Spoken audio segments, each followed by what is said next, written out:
What if the story you've been living your whole life wasn't actually the truth?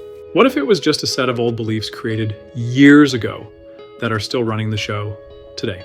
I'm Victoria. And I'm Milt. And this is Rewrite Your Story, the podcast where we explore how the narratives in your head shape your life. And how you can begin rewriting them with clarity, compassion, and tools you can actually use.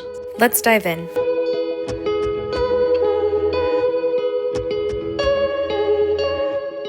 Welcome back, everyone. How you doing, Milt? I don't know what to do with your intro. I'm What doing should great. I say? You're doing great.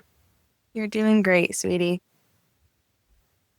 Do you want to do it again? I just want to point out, I didn't say sweetie. No, we're good. We'll just keep going from where we are. We're real people bringing you real life adventure. It's great. I'm feeling a lot of judgment from Milton towards me for my introduction. So if anyone has any ideas of a better way for me to welcome you guys, let me know. I thought it was great. Mm. Very exuberant. Your tone said differently. My tone said I was a little bit in awe. In awe. Yeah. I awed you. You awed me. All right. What are we getting into today? It's kind of going to be fun. We're Fidget of the day. Oh my gosh, I forgot. Okay, Oh my sorry. gosh, I did. Fidget of the day. Okay. And our branded ones are going to be coming. We're very excited.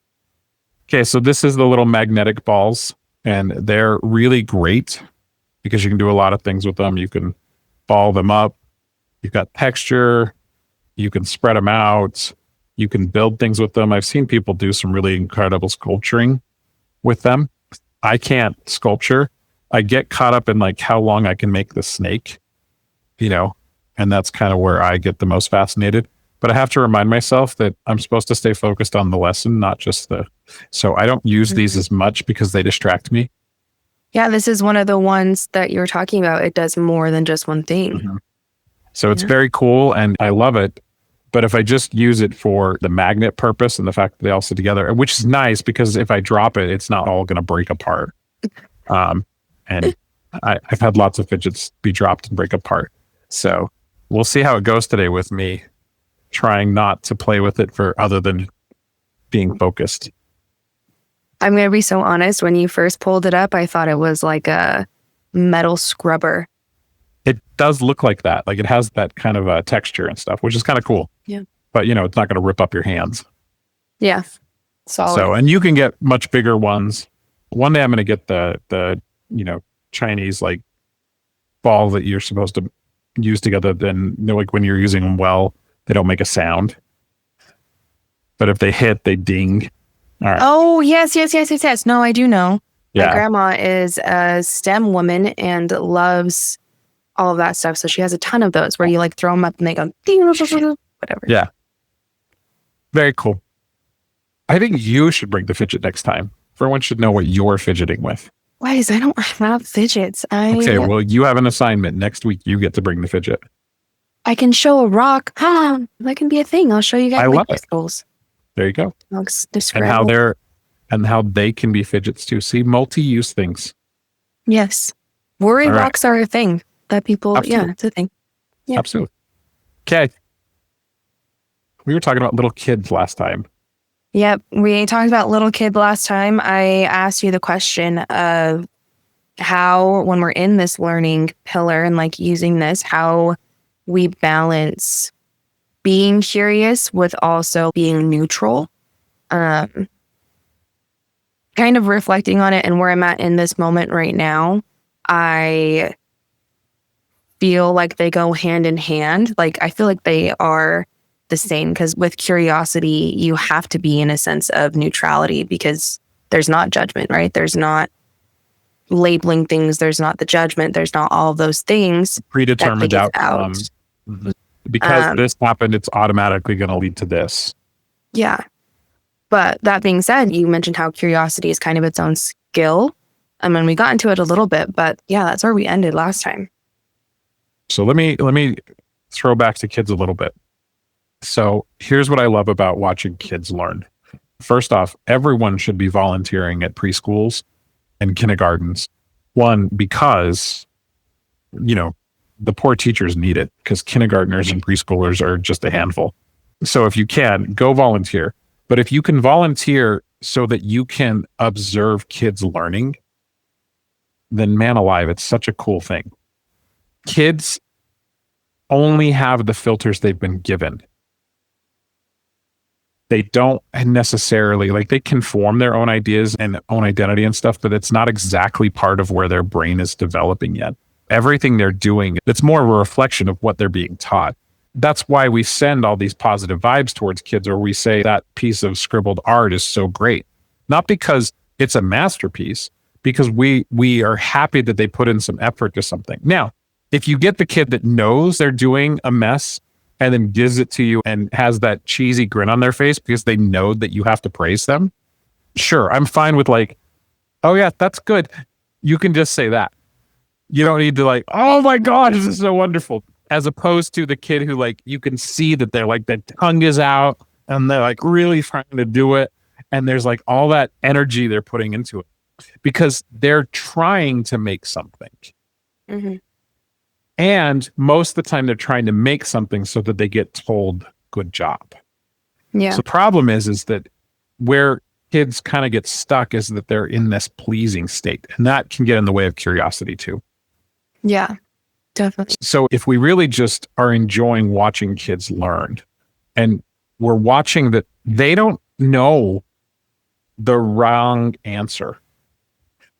They don't know that there is a right way to do things. I was going to give you a story about my son, Gavin. So when he was 6 to 10, he would tell us things like, I'm going to have 12 kids, but I'm not going to be married. And we were like, but don't you think you want help with that? I think I'll be okay. But why don't you want to be married? I don't really like girls. Okay. And so he and he'd just tell us all these things. And we didn't have to say, well, that's a silly idea, son. You have 12 kids without it. We could have said that. That would be, one of the ways that you can parent. And that's one of the things that happens when a kid gives an idea. But in reality, why do I need to worry about fixing an idea? Yeah. He just wanted to have space to create. And so that would be one of the other things that gets in the way is, are you doing something that would be outside of the norm? Mm-hmm. And too often, when we're trying to fit in, we are unwilling to do something outside of the norm. And slowing down and observing is not inside of the norm. Right. Whereas a kid will just stop. If something doesn't make sense to them, they'll stop and they'll tell you, this doesn't make sense to me. Yeah. And there's a beauty in their rawness. And part of the struggle with raising kids is we want to give them things. We want to teach them things. But too often we take away their ability to continue to learn. There's one of the most viewed TED Talks out there is how the school system is ruining creativity. I can't remember who it's by. It's a great TED Talk. Because again, kids just turn in art and they don't know if it's right or wrong because they're not even asking. Right or wrong is not really part of the equation. I don't know when right or wrong becomes the standard. I know that there's a stage in development where you're looking at that. And I haven't taken my Erickson human development class for 18 years now, nor have I opened up my textbook to look at it. So for anyone out there who get this right for me, by all means, I am not claiming to be an expert on where the milestones land in the stages of human development. What I am saying is that we can help ourselves and the kid that's inside us accept that we don't have to get it right because there's probably more ways than one to do it right. Mm-hmm. Yeah. I think that is a good way to kind of backtrack on what we were talking about in our consultation meeting today of the societal norms, right? Societal expectations and how that feeds into the shame and the guilt, because when we're looking at those rights and wrongs, how much of it is actually, and I think this is what you're saying, but how much of it is actually that's what we think is right or wrong versus, again, like that's just what we've been told so many times by so many people for however long we've been alive. And how often is that filter getting in the way of seeing reality? So what brought up this discussion in consultations, we were actually reading skill of DBT called Checking the Facts. And it was going through and saying, here's where an emotional facts match. And anything outside of this would mean that it's not matching the emotional purpose. And it kind of led to the idea of like, where did we get the emotional purpose? So here's what's fun about emotions. And there's another great TED Talk or a book that you can read, How Emotions Are Made. That's the book. And there's a great TED Talk by the author. And it really just breaks down, first off, what we thought we knew about emotions just isn't true. That no one actually experiences the same emotion. And the way that they did the research on how emotions work was pretty biased at the time. However, it's never been challenged. So they've done better research because we have better equipment now and we can see the brain better. And in reality, everyone experiences emotions completely independent. There isn't a way that the brain processes sadness, fear, anger, happiness, any of those things. And I was listening to a podcast this week that Brene Brown was on, and apparently there's good research out there that most of us are only identifying like 3 emotions: anger, happiness, and sadness. Like we're completely limiting our spectrum of things. I would surmise that has to do somewhat with how we're defining emotions. And that definition was given to us. We have sensations that happen inside of us. If it's a positive sensations, we put them in the positive emotion category, so the pleasure category. If they're hurtful sensations, we put them in the pain category. And so we've got this pain and pleasure spectrum, right? And most of the emotions or emotional definitions come in the pain spectrum because we have significantly identified more pain words than we've identified pleasure words. And even the word pleasure carries with all sorts of connotation and all sorts of judgment, when in reality, pleasure just means that you like the sensation. And that can range from, this lollipop tastes good and it makes me feel good, all the way to, the most extreme pleasures that are on the planet. I don't need to go into all of those because they're out there. They're there, You know what you do, people. But pleasure can't be good or bad, and pain can't be good or bad. Yet, how many layers of good and bad have we put on the idea of pleasure and pain? And then we hand that to kids and then say, this is how you feel. As opposed to asking them, what are you experiencing? And letting them describe what's happening to them in this moment. I feel a tightness in my chest. I feel my arms. Let's use an example of pain. Some of the common body sensations with anger: tightness in chest, blood rushing to either my legs or my arms because I'm either going to fight or I'm going to run. My face gets hot, red. All of those things are indications that your body is pushing you towards something. It's motivating you to get something. If it's motivating me to yell, if it's motivating me to or hold down, I don't know. I've been watching a bunch of Marvel movies because I couldn't sleep. And one of the movies I watched was The Hulk, right? And yeah, if it's moving you towards those things, then we say that's anger because it made you act in this way. Too many emotions are defined by the outward action, not the inward sensation. And then we actually give a level of what is allowable in that emotion and what isn't. So, for example, it's not allowable for me to stand in the middle of a restaurant and chuck my food at other people.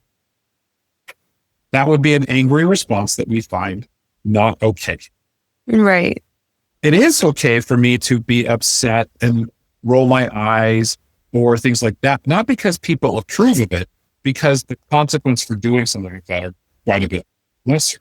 The same thing with kids. We let them have emotions until we get exhausted of the emotion they're experiencing, and then we're done.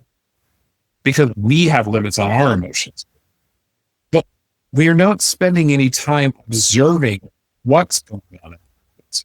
So if I see someone in a restaurant start flinging food everywhere and just, having a problem, am I steering away from them? Am I heading towards to see if they need help?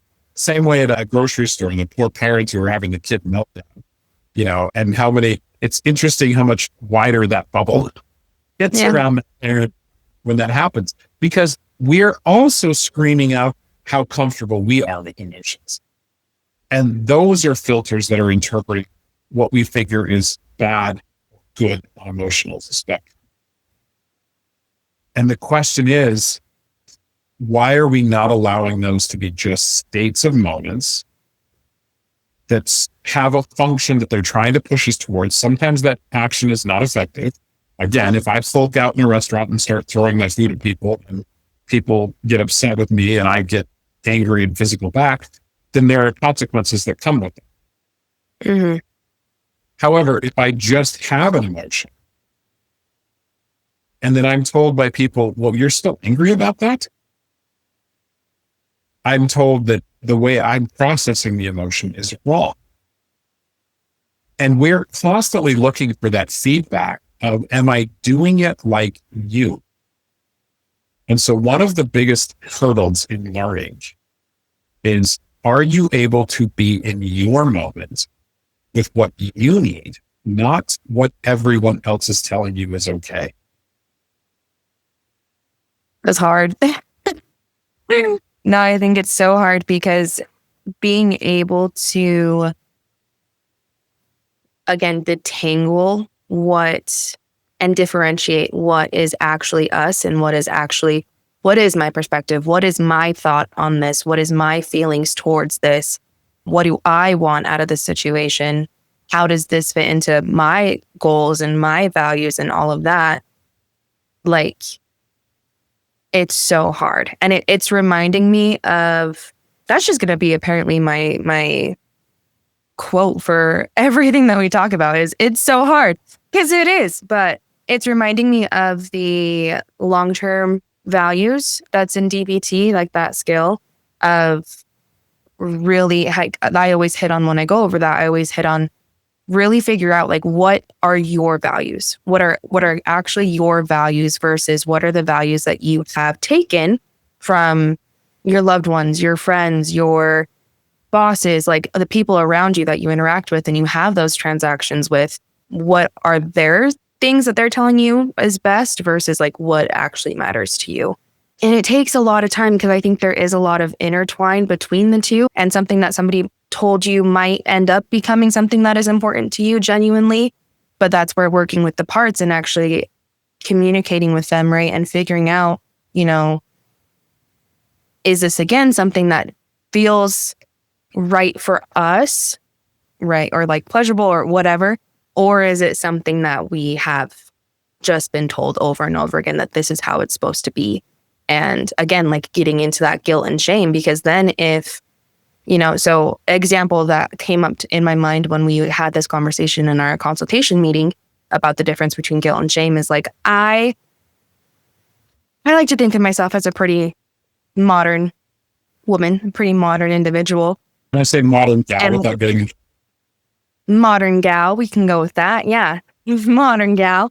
And so with that, and with how I was raised and with the people that I surround myself with, there's a lot of independence. And I think I'm a pretty independent person. And that's something that I do cherish and like value within myself.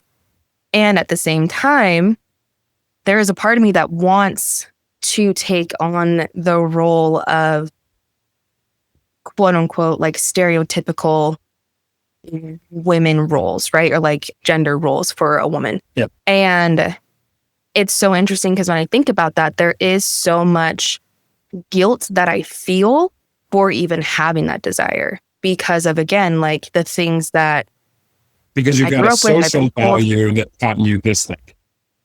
Exactly. Yeah.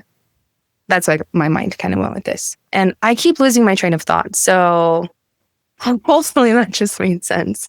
No, it did. And I think that's such an interesting thing, because on the reverse side, you've got people who are in the more traditional things, and they're trying to figure out, hey, I want to be more in this kind of free flowy environment. And again, instead of trying to figure out whether that's right or wrong, are we asking ourselves, what value is coming up for me? Again, from that learned perspective.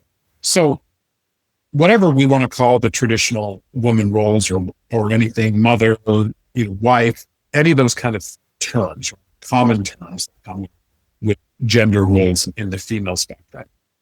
Have you even thought about, well, what does it mean that I might want to be that in my version of that? Like, if I do want to be a mom, what kind of mom do I want to be?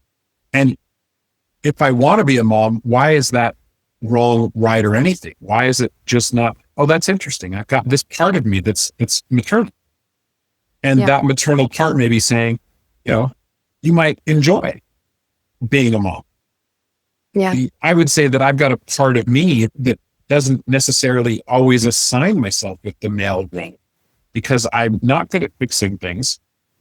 I can't read a diagram to save my life, but apparently I've been told that that's not a requirement for being a man.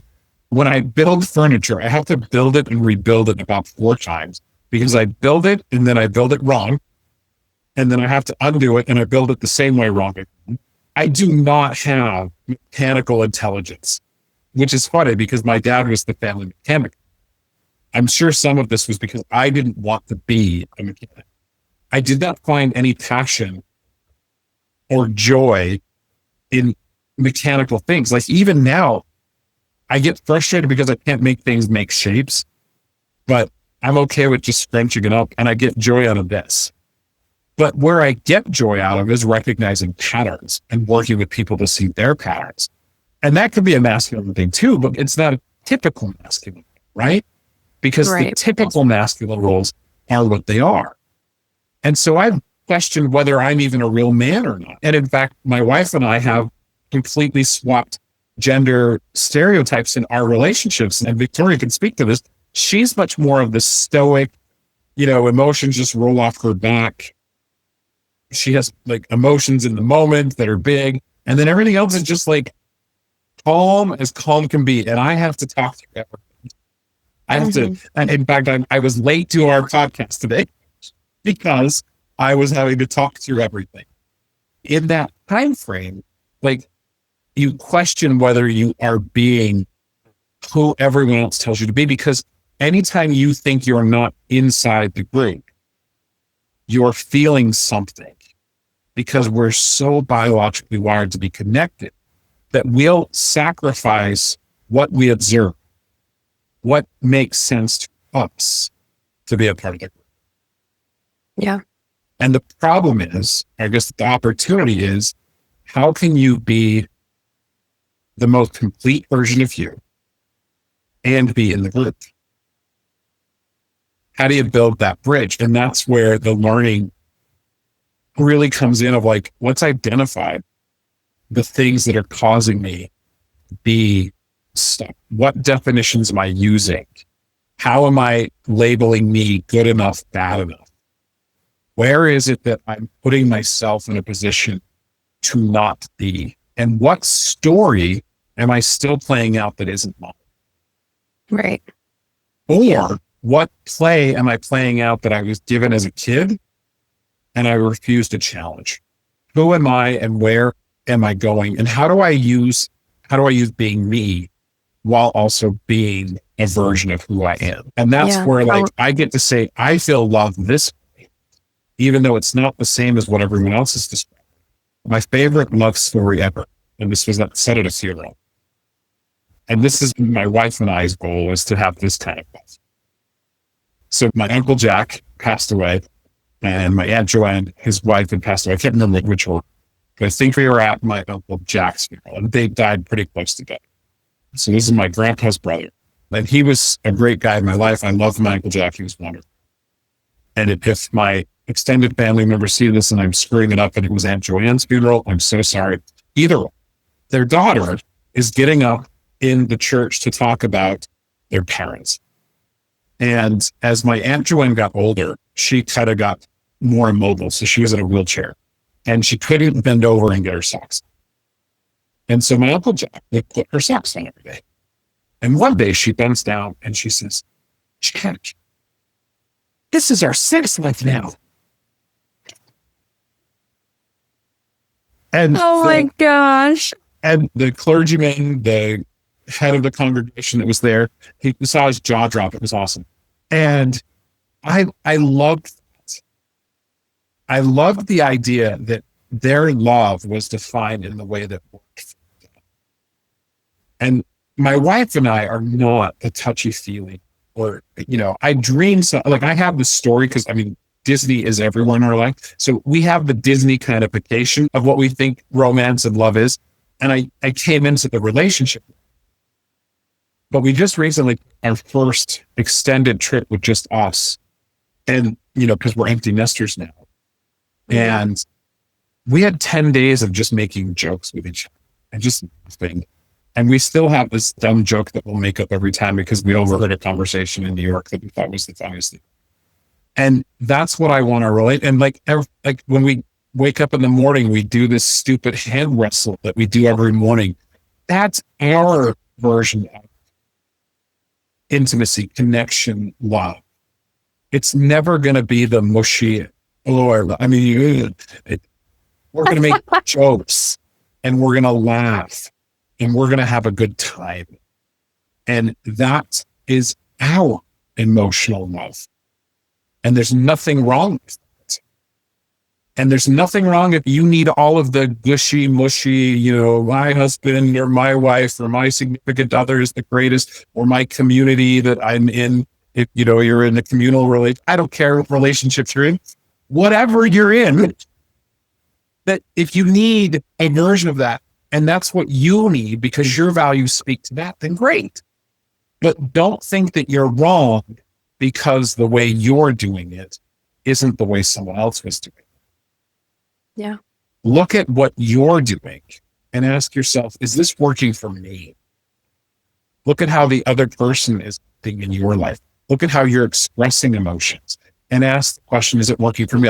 And ask the question, is it working for society? Because there are reasons to look at that. It may work for me to scream out all of my pain. It may not work for me to stand in front of Victoria and scream at her all of my pain. And that's okay if that doesn't work. But can we be in the same moment together and Victoria can say, maybe turn and face away from me and I'll just hold your shoulders and know that you're supported. Because I don't want to be screamed at. We can hold pinkies while you scream. And that's the way I experience pain or anger or hurt. And I live on that pain side this way and I live on the pleasure side this way. Yeah. It's feeling like we are really just asking people to be a different version of selfish in a way, right? Like doing... I wouldn't say selfish, I would say self-aligned. Look at that. But even like with that too, like that connotation comes with selfish, meaning that I prioritize me. I'm not saying that at all. I'm saying listening. Listening is not always agreeing. Just because I've got a part of me that says I should scream at Victoria's face doesn't mean I should do it. Why are you screaming at me? I don't know. Again, Donald and me have a great relationship. He screamed at everyone too. He's my anger. True. So yeah, how do you move from selfish to self-aligned? Definitely. And it's interesting because it's, again, I think with the term, like with the word selfish, it's that, I don't know why I can't freaking think today, but just the like you said, the connotation that comes with that word, and recognizing like it's a bad word, right? It's a bad thing to be selfish. It's a bad thing, all of that stuff. But then recognizing like, well, there are aspects of that mentality that can be helpful, right? And that can be beneficial. And Prioritizing you in times isn't. But yes. again, are we self-aligning those times? Yes. And that's what I'm getting towards, like taking that from the connotation that comes with selfishness and recognizing how are you using it? Just like overindulged in you, right? Like, right. I'm just valuing me more than I value everyone else, regardless of how that affects me. Yeah. And that's where it becomes tricky, right? There are reasons to say something means what it means. And there are reasons to say, here's how I experience that. I got nothing, dude. My mind is like freaking fog right now. I genuinely am just like, nothing is coming. I'm and just I don't hoping we make sense today. That's what I'm worried about. I feel like this is welcome to my mind and the rage that I go down in my mind. This is ADD on display. I hope you guys all enjoy it because I think there's a genius in there somewhere sometimes. And sometimes I find that genius road. And every once in a while, I just kind of talk and it doesn't make any sense. It's just a vibe. We're just having a vibe today, I think. Yeah, I hope so. I hope it makes sense and I hope it's useful. Mostly because I want people to understand that it's okay that you're seeing the world differently. It's okay that your answer is, I want to have 12 kids and no wife, or I want to, be the president of the United States when I'm 6. Not because I want to do anything, but just because I want to institute. Like, these are the reasons to interview kids and to sit with them and talk with them because they don't have the rule book that we've all been given as adults. And then we can sit there and actually ask the question of the rule book we've been given. Which rules are useful? Which rules are not? Which one do I actually need to follow? I need to follow general respect and treating, in my view, one of my values is respect, right? Like, so I want to treat people with respect. I want to show that I'm listening to them. This week, I sent family a text.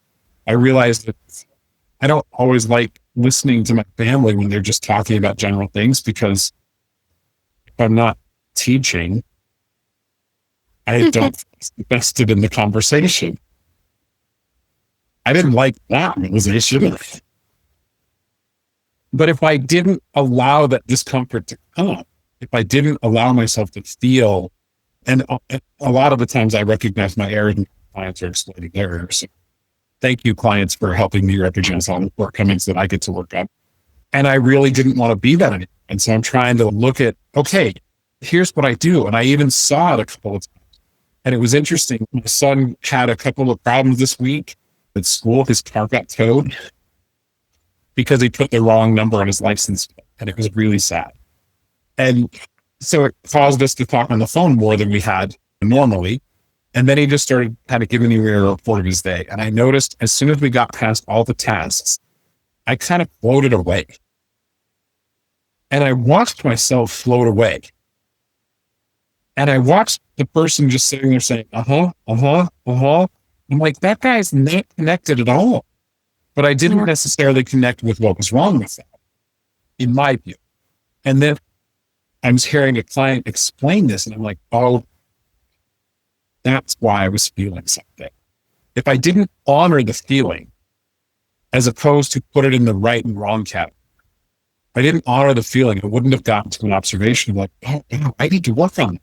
I have a value of connecting with family and being authentic.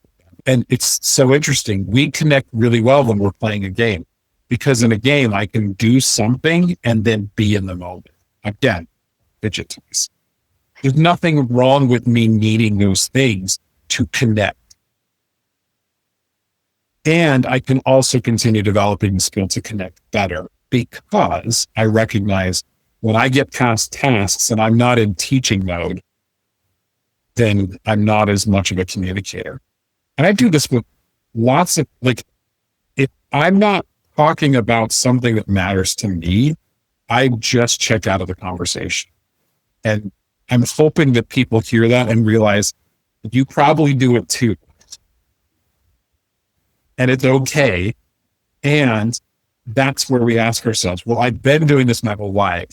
Do I need to keep doing it? And if I'm not paying attention to the motivation of what causes me to get to that floaty off state, it's a fancy word, floaty off. That's a good word. I love Very it. good word. Like, we don't pay attention to that, then we're never going to look at how we can make the changes we want. Can't get to the other states because I didn't allow the learned state to be where it is. And so I'm grateful that I noticed that. I'm grateful that I sent out the story or sent out the observation, and even owning that, you know what, guys, I'm sorry that my mind gets bored with things sometimes. But if it's any consolation, my mind gets bored with everyone. You're not alone. No, and that's the point, right? Like, if we can be okay that, oh, that doesn't feel like it'll connect me. That doesn't match the values of the system I'm trying to make or trying to contribute. And it's okay to say, oh, I want to work on that. I want to change that, and keep that in your forefront. That's what learn does. That's the power. It's not to say how much you suck. It's to help you realize that you can be in this moment, having all the experiences from your past, not saying that those determine where you're going, because you're still just here. If I did nothing with that information, then the story just keeps playing out, right? But I did something. So I gave myself an opportunity to create a different branch in that story. Yeah. Love, presence, awareness. Screwing up. Yeah. Being human. Not settling for being. Awesome. Okay, takeaways? No. No, it feels so true. Like, this is weird. As you were talking in fairness, about, you sat around for an hour waiting for me to come on. So you had all this time to like distract yourself. I fully accept some responsibility for you having a harder time coming in because you had probably all this energy coming in and I dissipated, making you wait. well, for clarification as well, like I was still working, just so Sure. you are aware. I was still working on things. But it's as you were explaining that, like flowy out of how'd you say it? Flowy out of. Oh my gosh, we're gonna have to go look up because we want to coin that phrase. Anyways, it's just the way he described it is it's an out of body experience kind of. I mean, But, so, yeah. dissociation is what we call it, but I was watching me be. Yeah. How So yeah, no, as you were explaining that and talking about that, I've been feeling that this entire time and I don't know. And not even this entire time. It was just when for everyone so that y'all know, like my internet has been acting up. Xfinity, fix your shit. Sorry for the profanity, but I'm sick of it. This episode brought to you by. Not Xfinity. I was gonna say Horizon Wireless. So yeah, my internet has been acting up for so long now. And the shift happened when I had to switch over to my phone. And then it just like, it's been in that the whole time. Like, I feel like I've been trying to catch a thought and go with it because I love everything that you've talked about. And I've been like in and out of my body as you've talked about it. It's been weird. So I'm not super happy with my participation today, but It was not as pleasurable as you would have been liked. yeah, it was not as pleasurable as I would have liked. And it's not aligning with my value of connection and expressing and all of that. So Good news, we get to do this again next week. I know it's a good thing this isn't a one and done kind of thing. But yeah, My takeaway is I am grateful. She does a lot of work on that. Yeah. So I feel a little bit bad that I was not on time and other things got in the way. But she's amazing and she is a credit to our organization. Now you have to feel things. oh, ew, my nose got all like it's my knowing that there's tears in my eyes. I don't like that. Shut up, Milton. No, I'm just kidding. I Victoria appreciate it. sucks. She's horrible. That sounds better. She has no idea what she's doing. Oh my gosh, no, I'm just kidding. Don't speak about yourself that way No. for our listeners. Anyways, cool. Next week, do you have any idea what we're going to get into next week? What do you think? Well, okay, so our model is done, but it's not filed yet. So That's exciting. hopefully by Wednesday. So we may either come with just like a random topic next week. It's going to be a surprise. I mean, Victoria's going to surprise us with a fidget toy, and we may surprise you with the topic, or we may have more to say about learning because we have more of the information. And so, yeah, I'm super excited. We're like right there. And then I started working on my book this week. And so that was fun. So I can't wait to get both of them so we can start building that together. So yeah, just lots of good stuff. So who knows? It's going to be a surprise. Yep. Well, everyone involved will be surprised. Milton might have an inkling, but he'll still show up and will surprise himself. The reality is it doesn't really matter what plan we make because the inkling and the shiny object that comes up in my head is really what I do. So let's just assume it's the same as every other episode we've always done. Yeah, that's valid. Yep. Awesome. Cool. We'll see you next week. Okay. Well, we'll talk to you next week.